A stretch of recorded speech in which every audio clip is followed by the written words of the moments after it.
अटेवा pension बचाओ मंच और राष्ट्रीय बैनर हमारा अखिल भारतीय जो NMOPS है, उसके आह्वान पर आज देश के प्रत्येक राज्य की राजधानियों में प्रेस वार्ता चल रही है। और हमारा जो विषय है पुरानी पेंशन की बहाली, निजीकरण की समाप्ति और जबरदस्ती अभी टीटी जो थोपा जा रहा है अध्यापकों पर, बेसिक के साथियों पर, उसके खिलाफ है। और हम सबकी मांग है कि पुरानी पेंशन पुनः बहाल की जाए।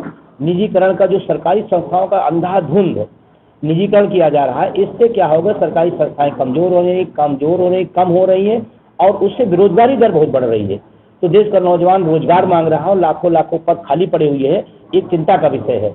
तो उन्हीं सब बातों को लेकर के आज प्रेस वार्ता रखी गई है। और हमारी जो अगली जो कार्यक्रम है हमारा 25 नवंबर को दिल्ली में हमारा कार्यक्रम है। 25 नवंबर को पूरे देश के लोग इन्हीं विषयों को लेकर के पूरे देश से लोग आ रहे हैं। एक बड़ी तैयारी है।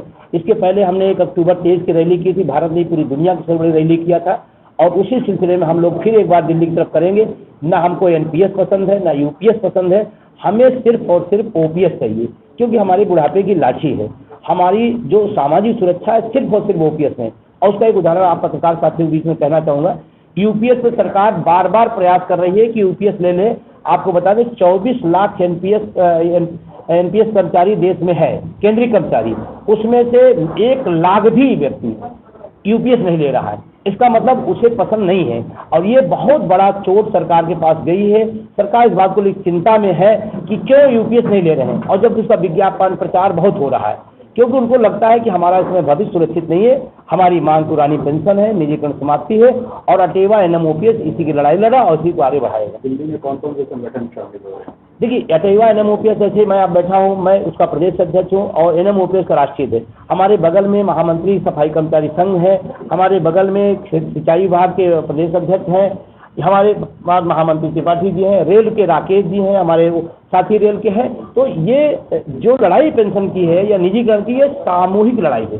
सारे विभाग के लोग हमारे साथ में हैं और सब लोग मजबूती के साथ खड़े हैं। और इसी वजह से ये लड़ाई आज देश की सबसे ज्वलंत समस्या के रूप में बड़ी लड़ाई है। क्या लगता है कि सरकार किसी भी टीटी के खिलाफ आप लोग का पक्ष नहीं रखते हैं?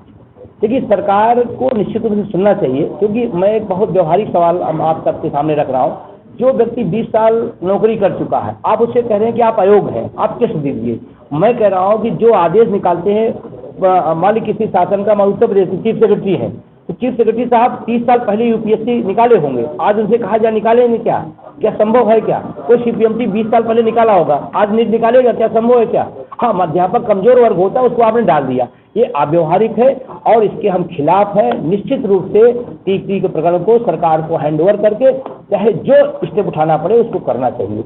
और अगर ऐसा नहीं करती तो निश्चित रूप से खिलाफ 25 तारीख को जनसलाब दिखाई पड़ेगा।